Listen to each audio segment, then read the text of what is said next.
Pak. Jua. Mari Pak, kubaskan. Oke.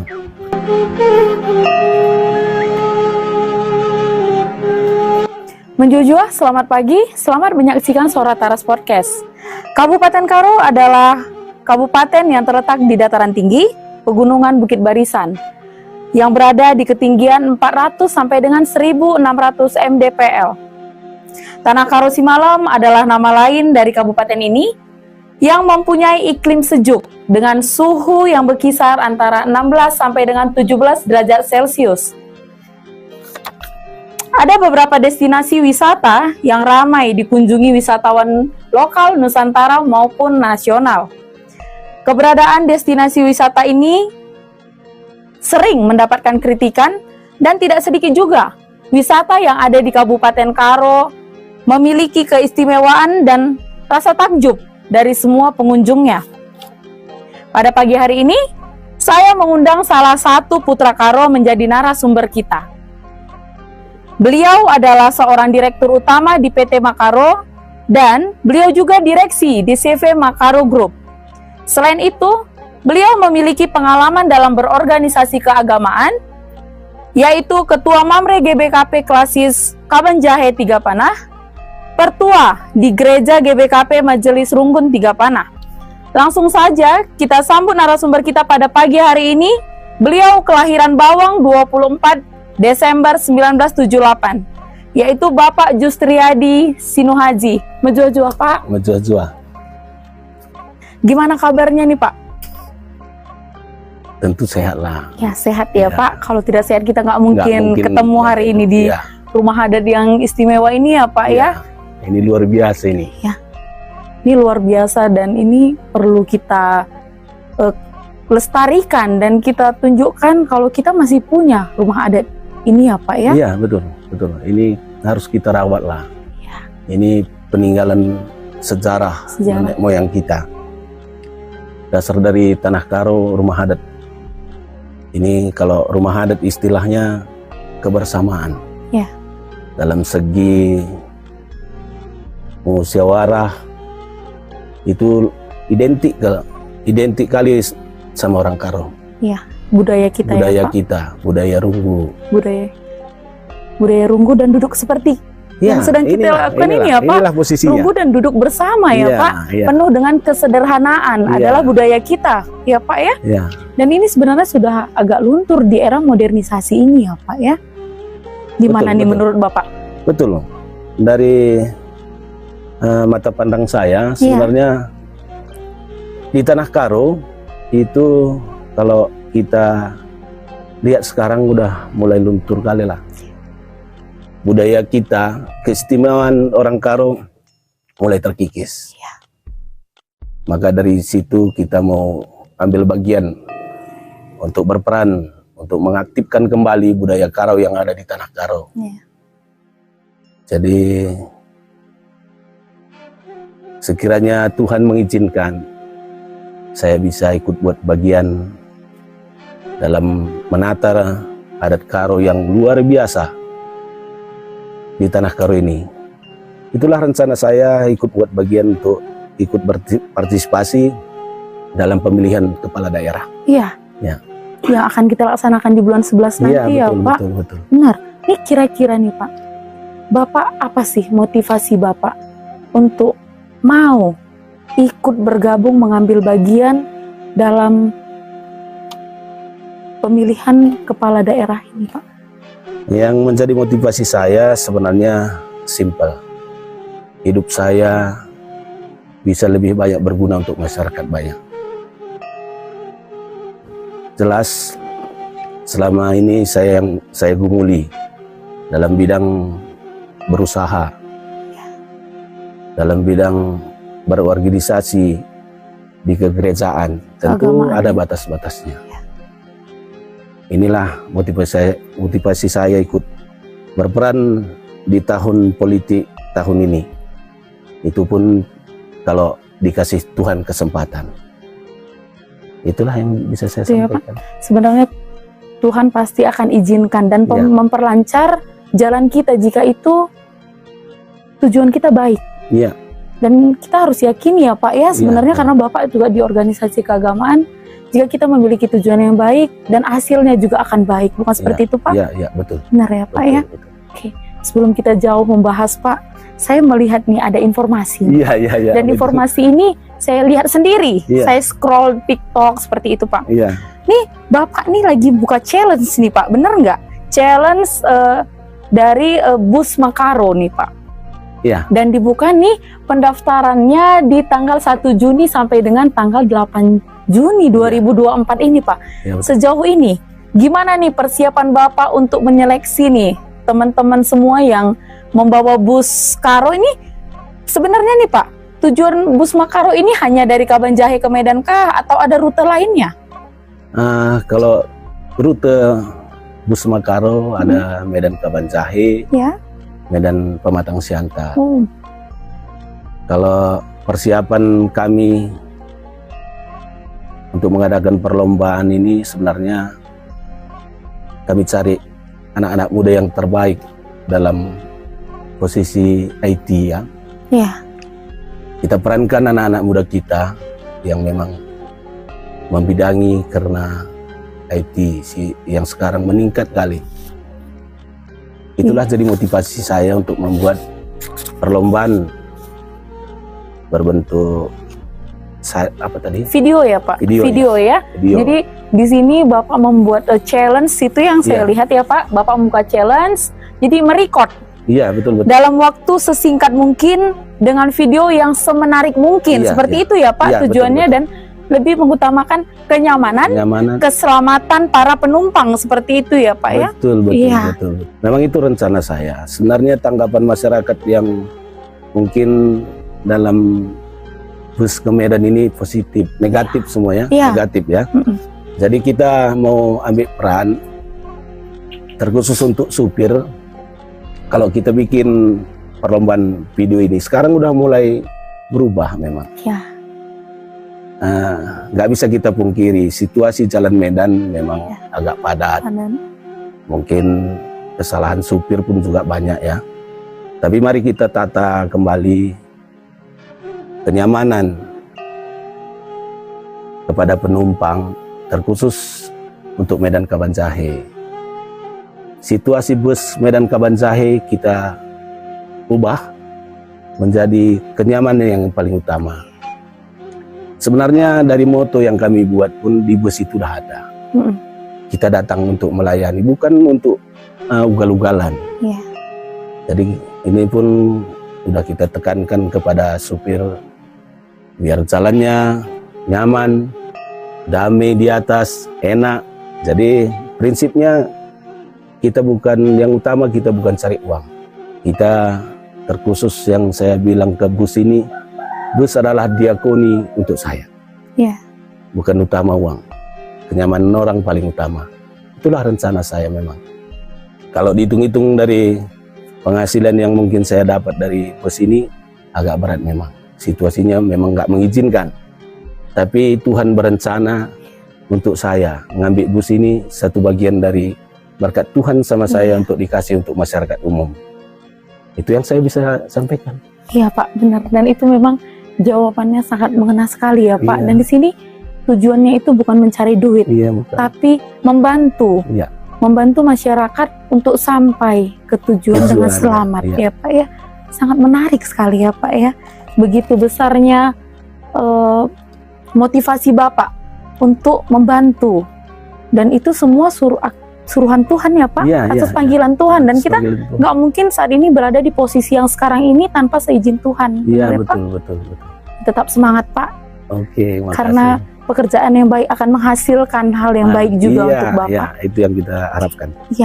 Selain itu nih Pak, Iya, saya pengen tahu juga Bapak, kesibukan apa sih yang sedang Bapak hadapi sekarang untuk mempersiapkan debut pilkada nanti yang akan dilaksanakan di bulan 11 nantinya Pak? Tentu dalam rangka menghadapi pilkada ini, saya sebagai bakal calon ya. Ya. Tentu kesibukan yang saya tekuni belakangan ini turun ke bawah, jumpa dengan masyarakat, bertemu dengan masyarakat, ngomong apa keluhan, apa kemauan tujuan masyarakat untuk kedepannya. Itu yang saya cari sekarang. Memang tinggi harapan masyarakat, memang ada perubahan. Ya. Itulah rencana kita pun datang ke ikut buat bagian dalam pilkada ini. Yang jelas kita datang dari petani. Ya. Kita mau angkatkan, bawa petani ke atas, jadi bisa ikut duduk di 3. Itu artinya ikut bermain ini sebenarnya harapan kita biar dipertimbangkan selaku seorang petani di dalam pemerintahan yang selama ini dianggap kecil memang ya. Iya. Padahal petani adalah jantung, kurasa jantung Iya, Tanah Karo. bisa dibilang seperti itu karena Nadi Tanah Karo. Tanpa petani, Tanah Karo gak bisa nyampe sekarang ini. Jadi harapan saya memang untuk petani juga, mari kita berpacu, bekerja untuk meningkatkan kualitas pertanian kita. Itulah yang saya lakukan selama ini. ya. Berarti sini tujuan Bapak itu agar mengangkat kedudukan petani. Iya, Ya Pak. Iya. Karena sebenarnya benar seperti yang Bapak bilang, petani ini adalah jantung Iya. dari Tanah Karo.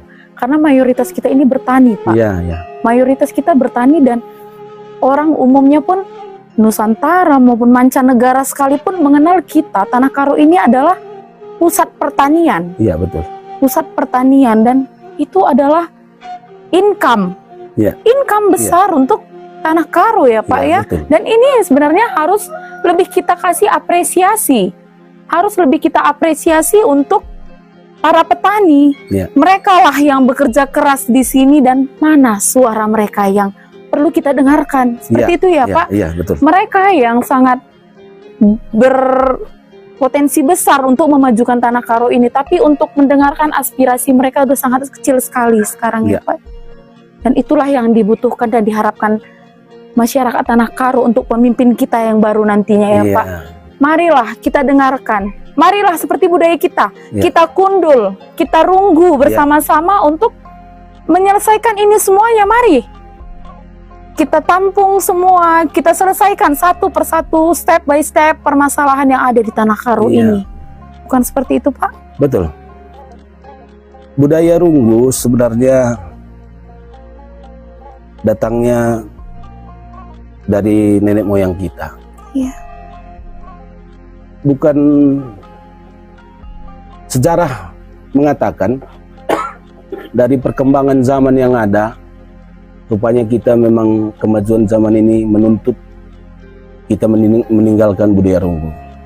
Tapi paling utama sebenarnya permasalahan yang ada di masyarakat ini harus kita runggukan. Iya.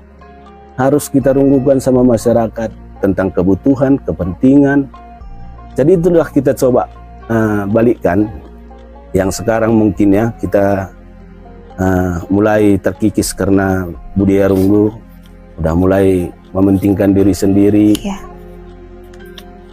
Jadi kedatangan kita juga tujuan utama, apapun nanti permasalahan yang ada di masyarakat, kita runggukan. Kepentingan yang terpenting kita utamakan, bukan kepentingan perorangan. Itulah tujuan kita. Memang itu harus diperjuangkan di Tanah Karo ini. Itu harus. Itulah yang saya lihat dan yang saya ketahui ya. Itu aja. Iya. Sebenarnya kalau kita mari kita mulai mendengarkan suara rakyat kecil. Iya. Sebenarnya mereka bukan rakyat kecil. Mereka milenial, kaum milenial.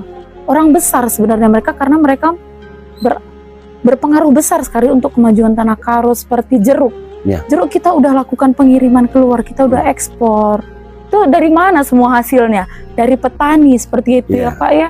Dan kita memang sangat perlu dan sangat sekali butuh diapresiasi untuk para petani kita. Karena sebenarnya income kita berasal dari petani. Seperti itu kurang lebihnya ya Pak. Iya, iya betul. Dan belum jauh kita ngomong Pak. Iya. Sebelum kita lebih jauh, di sini saya pengen tahu sih Pak, Iya. apa sih visi dan misi Bapak untuk maju sebagai pemimpin bisa kita bilang pemimpin. Ya. Karena Bapak mencalonkan sebagai wakil ya Pak ya. Kan itu pemimpin juga tuh. Pemimpin wakil bupati nantinya. Bapak mempunyai visi misi apa? Banyak yang saya mau mencalon. Iya. Tapi nggak paham tuh apa tuh visi misi. Iya. Prospek saya ke depannya nanti itu apa? Ya, mencalon ya saya sekedar mencalon. Iya betul. Ya, kita mempunyai prinsip dan kita bekerja atas pilihan Tuhan. Tentunya kita sudah mempunyai satu persiapan. Ya. Satu prospek ke depan yang sudah harus kita tentukan. Aku ini mau ngapain? Ya. Tujuannya kemana? Ya. Arahnya sudah jelas atau belum? Itu semua kita sudah tentu punya ya Pak ya. Ya. Coba, saya mau dengar nih. Saya penasaran nih, seorang Bapak. Bapak salah satu direktur. Iya. Tadinya Bapak bilang Bapak bekerja untuk masyarakat, mau membantu masyarakat. Iya. Karena dari segi finansial sebenarnya apa sih gunanya untuk masuk ke pilkada secara finansial, walaupun seandainya Bapak duduk, Bapak sudah bisa loh. Iya. Dan ini sebenarnya bisa dibilang untuk masyarakat yang kurang mau maju pikirannya, saya bisa hanya duduk tenang aja. Ya. Ya Pak ya. Ya. Coba saya mau dengar nih Pak. Apa nih visi misi Bapak maju sebagai calon bupati nanti? Ya, tentu sebelumnya juga sudah saya paparkan ya. Ya. Tapi di sini juga kembali saya paparkan kalau visi kami, tentu kami datang untuk melayani. Misi ini kami ambil dari Marga Karo. Marga yang ada di Tanah Karo ini ada 5. Makanya kami buat namanya 5 Simbisa. Simbisa. 5 Simbisa ini artinya mencakup sektor agama dan kebudayaan yang pertama. Ini sangat penting. Masyarakat Karo adalah masyarakat adat dan beragama yang hidup turun-menurun dari sistem kebudayaan dan aturan agama yang telah diciptakan nenek moyang kita sebagai dasar kehidupan masyarakat Karo. Ini yang kami pikir udah mulai terkikis. Kemajuan agama juga mengurangi karena adat budaya kita. Sebenarnya dalam segi agama tidak mengganggu masalah adat. Adat sebenarnya tidak terganggu. Ya, benar. Yang banyak kita nampak sekarang, agama juga mengikis karena adat. Jadi mari kita lestarikan adat kita. Yang mungkin tanggapan-tanggapan agama ada mistiknya. Ya. Makanya agak bertentangan sama agama. Itu kita bisa ubah konsepnya. Konsep ini kan penting. Dulu sebelum kita beragama ada agama mula-mula ya. Agama mula-mula tentu itu condong ke mistik ya. Jadi ini udah mulai kita beragama. Tinggi agama di Tanah Karo. Tapi saran saya jangan meninggalkan adat Tanah Karo lah. Jadi itu Simbisa yang bagian pertama. Kedua, masalah sektor pertanian. Sektor pertanian di Tanah Karo itulah jantung ataupun urat nadi Tanah Karo. Tanpa kita sadari, Tanah Karo berkembang dari pertanian. Di mana kita? Saya seorang petani. Mungkin selama ini rindu saya dukungan pemerintah untuk petani, untuk pengusaha. Saya hidup dari petani. Saya seorang petani, saya pengusaha hasil pertanian. Itulah tujuan kami datang. Kerinduan saya mungkin kerinduan masyarakat juga. Peran aktif pemerintah yang mendorong, mendukung karena pertanian di Tanah Karo. Kalau diizinkan kami akan hadir di tengah-tengah masyarakat. Visi yang ketiga, sektor pariwisata. Ini kepariwisataan adalah satu kebanggaan masyarakat Karo. Kalau di tahun 80-an saya pernah sekolah di Kabanjahe. cukup banyak orang bule datang ke Tanah Karo. Cukup banyak. Di Brastagi contohnya. Hampir kebanyakan orang jalan di Brastagi orang bule. Iya. Jadi itulah mulai kerinduan kami. Sebenarnya di Brastagi itu jantungnya Tanah Karo untuk pariwisata. Mari kita tata kembali. Apa kekurangan? Apa masalah yang ada di Tanah Karo membuat orang mulai kurang untuk datang ke Tanah Karo? Yang menarik saya nampak di Tanah Karo ini yang untuk meningkatkan pariwisata, ini banyak sebenarnya. Contohnya inilah rumah adat. Iya. Sanggar budaya di Dokan ini juga ada. Ada 2 sanggar budaya di Dokan. Di Brastagi juga ada. Ada. Jadi kenapa nggak kita lestarikan? Kerinduan orang untuk datang ke Tanah Karo tinggi sebenarnya. Tapi apa yang kita buat, apa yang diperbuat pemerintah untuk mendukung karena pariwisata memang selama ini ada. Tapi mari kita kembangkan kelanjutannya, Kuras ya. Jadi untuk peran kita untuk kedepannya, yang pertama kita akan meningkatkan pariwisata di Tanah Karo ini dengan budaya yang ada di Tanah Karo. Kita tata kembali karena adat Tanah Karo yang sopan, santunnya luar biasa. Mari Muhammad, kalau orang Karo bilang Muhammad nandangi jelma sideban. Itu sebenarnya inti orang Karo. Kalau enggak Muhammad berarti bukan orang Karo namanya itu ya. Jadi itulah untuk yang keempat, visi misi kita sumber pendidikan. Ini pun nggak kalah penting ini. Ya, benar. Dari pendidikan yang ada di Tanah Karo ini saya miris sebenarnya untuk sekolah unggul yang ada di daerah lain. Di mana kita? Mari kita dukung pemerintah untuk membuat satu rumah sekolah unggulan. Sebenarnya saya punya anak 4. Saya pingin kali anak saya sekolah unggulan. Rupanya saya daftar ke tempat orang lain sekolah unggulan, rupanya nggak bisa. Yang saya tanya kenapa nggak bisa, sebenarnya anak saya pintar, juara 1 di sekolah Kabanjahe. Katanya memang untuk daerah paling utama. 80% kita ambil orang daerah. Jadi kenapa kita nggak bikin? Tanah Karo ada, sebenarnya Tanah Karo ini bukan nggak mampu, Kuras ya. Iya. Coba kita, sebenarnya ini pun agak segan-segan juga, soalnya kita ngeritik pemerintah bukan sebenarnya hak saya ya. Saya selaku untuk yang kurang mampu, masalah pendidikan juga saya terbatas. Dan lebih Pak, kita di sini bukan mengkritik, ya, tapi kita negara demokrasi. ya. Kita berhak memberikan pendapat kita.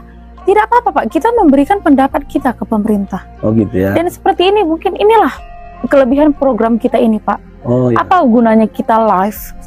Kita di sini membuka untuk umum. Ya. Kita tampung semua. Okay. Kita yang udah mindset, di sini kita harus merubah mindset Pak. Ya. Mindset kita harus siap untuk dikritik. Ya. Kita harus siap menerima pendapat. Ya tidak apa-apa sebenarnya, di sini kita bukan mengkritik, tapi kita membuka pikiran. Mungkin pemerintah kita ketakut belum banyak murid-murid Tanah Karo yang bisa kita bawa ke sekolah nasional mungkin. Ya. Tapi sebenarnya banyak, dan mungkin itu akibat mereka kurang mencari informasi, tidak menutup kemungkinan. Iya. Tidak menutup kemungkinan seperti itu. Dan sini kita tidak apa-apa Bapak. Seperti apa yang Bapak, karena Bapak sebenarnya di sini kita posisikan Bapak sebagai orang tua. Iya. Orang tua murid, Ya. yang anak Bapak murid. Ya. Dan Bapak bertanya langsung ke sekolah itu. Ya. Kenapa? Dan mereka memberikan statement ke Bapak. Dan kita bukan mengkritik, tapi Ya. kita lebih ke memberikan masukan ya Pak. Dan Oke. ini salah satu termasuk misi Bapak ya. Ya, Misi Bapak Ya. dalam segi pendidikan ya Pak ya.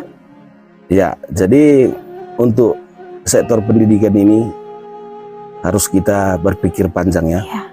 Bonus demografi Indonesia diperkirakan akan terjadi di tahun 2030 sampai 2040. Artinya di masa tahun-tahun bonus demografi Indonesia yang berkedudukan dikuasai oleh usia-usia produktif, pendidikan merupakan hal yang sangat penting untuk mencapai tujuan tersebut, sehingga masyarakat Karo pun dapat bersaing secara nasional maupun internasional. Kita tahu secara sosial masyarakat Karo sangat mementingkan pendidikan bagi anak-anaknya. Namun di Karo sendiri belum ada sekolah-sekolah unggulan yang berperan aktif untuk menyediakan tempat sekolah unggulan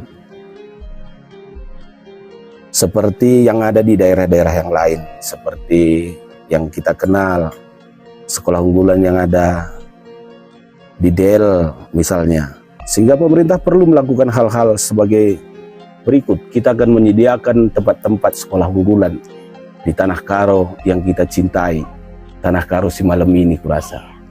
Itulah tujuan kami datang. Dari visi kami datang untuk melayani. Kami juga datang untuk melayani untuk pendidikan. Ya. Sebenarnya kalau udah visi Bapak untuk melayani itu sudah mencakup semua aspek ya Pak, baik dari pendidikan, pertanian, dan budaya juga ya Pak. Dan itu sangat harus dilestarikan ya Pak. Jadi kalau kita bisa melestarikan budaya kita, mungkin nggak ada lagi yang namanya demonstrasi ya Pak. Karena kita mari kita runggu, kita duduk bersama. Seperti itu ya Pak ya. Oke, dan satu lagi nih Pak, sebelum kita masuk ke sesi kedua kita, saya mau... Ini ada satu lagi. Apa nih Pak? Untuk kesehatan. Ya, kesehatan. Bisa Bapak kasih tahu nih gimana nih dalam misi Bapak dalam kesehatan nih Pak? Ini terlepas visi kami untuk kesehatan ini, sebenarnya banyak pengalaman yang saya mungkin alami ya. Iya. Kesehatan yang ada di Tanah Karo udah cukup lumayan, tapi belum tersentuh kepada penyakit yang ada di tubuh manusia. Iya. Jadi visi kami akan membuat dokter-dokter ahli yang ada di rumah sakit umum yang standby untuk 24 jam. Itu pasti saya kawal. Saya akan kunjungi rumah-rumah sakit. Itulah peran kita hadir untuk sebenarnya penting kali kesehatan. Kita di Tanah Karo, menurut data yang saya cari-cari ya, Tanah Karo paling banyak berobat ke Penang. Iya. Sebenarnya saya udah berobat ke Penang. Tapi apa sih kelebihan Penang? Alatnya yang canggih. Makanya di Tanah Karo memang kekurangan alat yang canggih.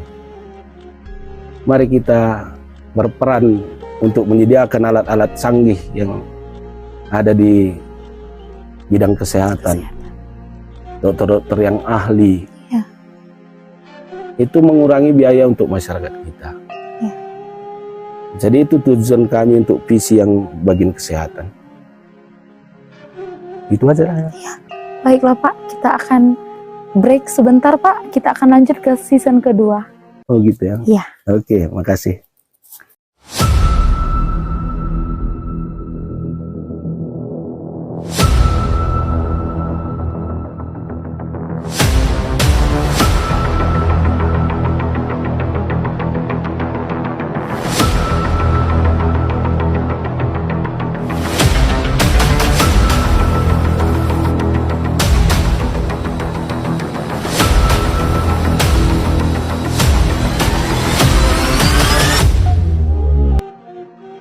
Pak, kita masuk ke season kedua nih ya Pak ya. Ya, Sonia. kita sudah sempat tadi break sebentar, kita langsung masuk nih Pak. Kita tadi sudah sedikit membahas di mana Tanah Karo dan apa-apa saja yang bisa kita benahin ya Pak ya. Ini saya mau tahu nih Pak, menurut pendapat Bapak, menurut statement Bapak, makna dari seorang pemimpin itu apa sih Pak? Kalau menurut pendapat saya, makna dari seorang pemimpin, tentu pemimpin adalah pelayan kepada masyarakat yang bertanggung jawab kepada Tuhan. Jelas memang arti dari pemimpin sama pimpinin itu jelas beda. Pimpinan bisa kita yang memerintah bawahan. Kalau pemimpin itu harus kita adakan musyawarah untuk membuat satu keputusan. Itulah yang saya pahami karena pemimpin. Mudah-mudahan yang selama ini saya rindukan selaku saya masyarakat, sekarang udah mulai jauh kata pemimpin di mata Tuhan yang saya lihat. Kita coba datang untuk jadi pemimpin untuk masyarakat luas yang betul-betul bertanggung jawab kepada Tuhan. Itu yang saya ngerti masalah arti dari pemimpin ya Pak ya. Sangat singkat dan itu tetap menyentuh semua kita, tetap satu tujuan. Tuhan ya Pak ya. Kita suruhan Tuhan. Sebelum kita masuk ke penutupan Pak, satu saya mau Bapak menjelaskan sedikit. Gebrakan baru apa sih yang nanti akan Bapak buat seandainya Bapak terpilih menjadi salah satu dan hanya satu Bapak wakil bupati nantinya? Gebrakan yang saya lakukan, saya akan datang untuk masyarakat ke bawah. Keluhan-keluhan masyarakat saya akan beri solusi yang bisa membuat masyarakat senang mungkin ya. Tapi yang penting ini belakangan ini saya datang ke Lobaleng ya. Miris sebenarnya saya nampak. Masa dari Lobaleng hanya sekedar mengurus KTP, kartu keluarga, harus datang ke Kabanjahe. Kami akan berjuang untuk menyediakan tempat pengurusan kartu keluarga, KTP. Kami akan datang 1 kali 1 bulan ke kecamatan.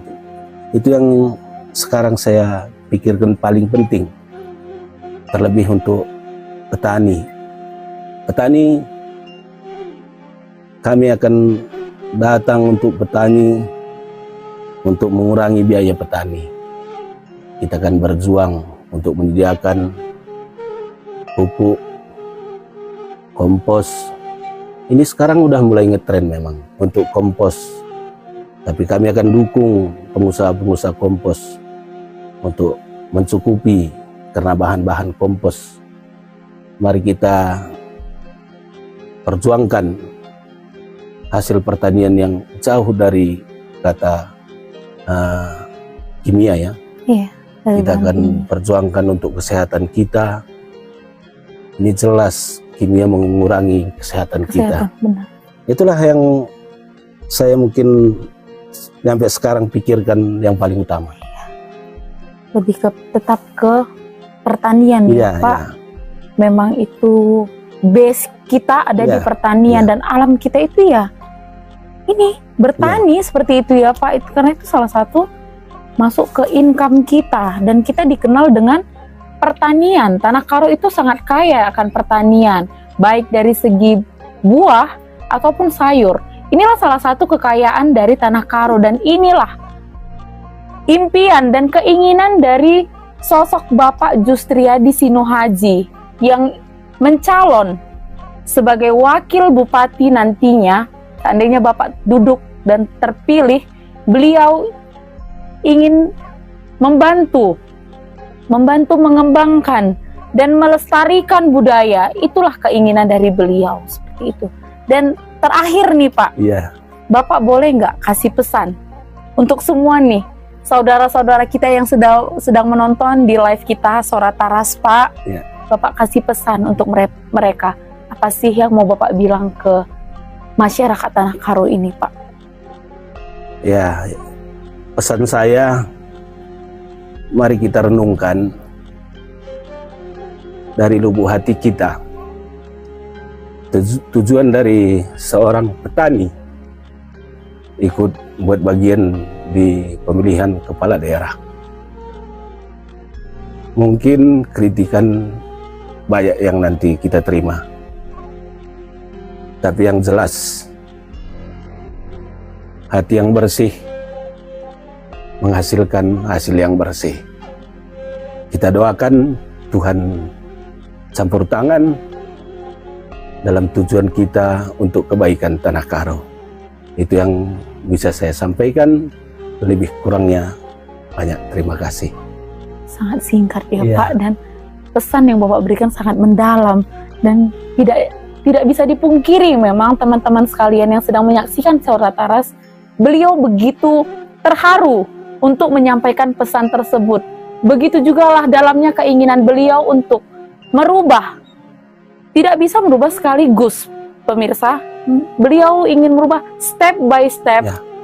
setiap tahap, satu persatu yang akan beliau ubah, mulai basicnya dari pertanian. Dan beliau mengangkat budaya kita dulu. Runggu, mari kita kumpul bersama. Ya. Mari kita duduk bersama, kita selesaikan bersama-sama. Kita ceritakan di mana kendala dan masalah yang sedang kita hadapi sekarang. Seperti itu kurang lebihnya. Dan Bapak, saya juga mengucapkan terima kasih Bapak Ya, Sonia, sudah sama-sama. memberikan waktunya untuk berpartisipasi dan menjadi narasumber di Suara Taras ini, dan kita tetap berharap kebijakan dari pemilih nantinya, Pak. Ya, ya. Kebijakan dari pemilih mana yang layak, mana yang memang bekerja untuk masyarakat. Ya. Itulah yang sekarang kita butuhkan, seperti itu, Ya. Pak. Baiklah Pak, terima kasih banyak saya ucapkan. Sama-sama. Tim juga mengucapkan terima kasih banyak kepada Bapak sudah menyiapkan waktu. Dan sebelum kita menutup podcast kita pada siang hari ini ya Pak ya, Iya, masuk siang ya Pak. Iya. Pada siang hari ini saya mau minta sesuatu nih sama Bapak nih. Apalagi itu. Apalagi itu, mungkin dari tadi saya udah terlalu banyak meminta ya. Iya. Teman-teman ya sama narasumber kita, saya minta nih Bapak. Mama Karo nih Pak. Iya. Mama Karo identik dengan suaranya bagus nih Pak. Biasanya Karena ya, biasanya. Dan memang seperti itu ya Pak ya. Karena saya juga bebre Karo ya Iya, Pak. iya, iya. Bapak suara bagus dan saya mau nih Bapak bernyanyi nih Pak. Tadi kan Bapak sudah bercerita, mengeluarkan statement kan agak tegang Iya, tadi iya, ya. iya, Dan kita betul. perlu relax nih Pak. Kita perlu relax. Dan saya mau Bapak bernyanyi nih. Bernyanyi satu lagu nih. Dan boleh nggak Bapak manggil di sini Nande Biring nih Pak? Bisa, bisa.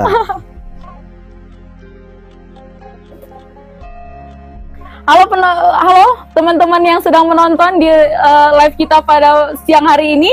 Nih kita akan menyaksikan seorang Bapak Justriadi Sinuhaji akan bernyanyi nih teman-teman ya. Mari Pak, waktu dan tempatnya kami silakan. Dan di samping kita ini sudah ada gitar nih Pak nih. Oke. Gitarnya juga. Oh, ada tim juga yang Ya, memainkannya ya Pak ya. Oke, bolehlah.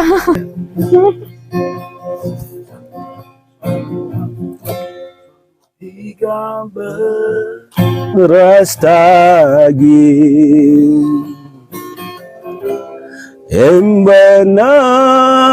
banana tang na ngerana aku raskena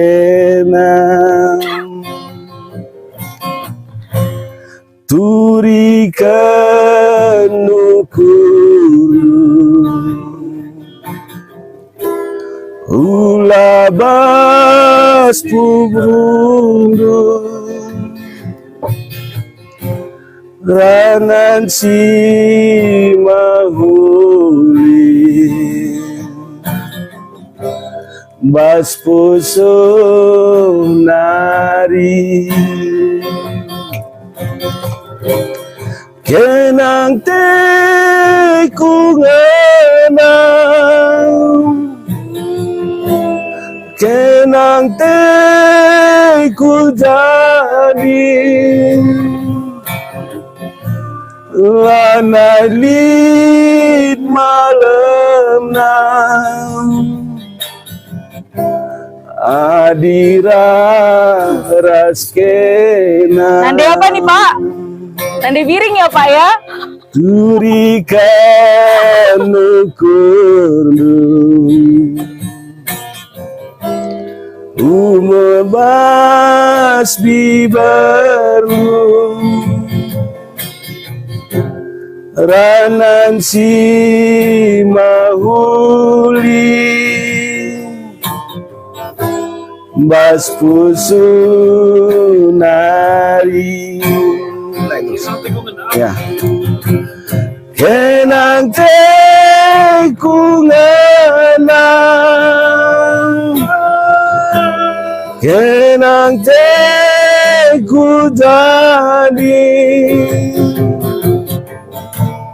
lana lit malam nam dilaras debiri. Ya, terima kasih. Terima kasih banyak Pak. Terima kasih untuk teman-teman yang sudah menyaksikan Suara Taras Podcast. Dan saksikan Suara Taras Podcast yang tayang setiap hari Sabtu. Lana lit malam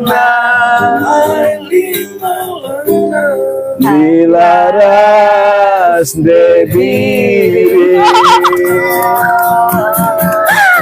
Oke, terima Ya, kasih terima Pak. kasih banyak.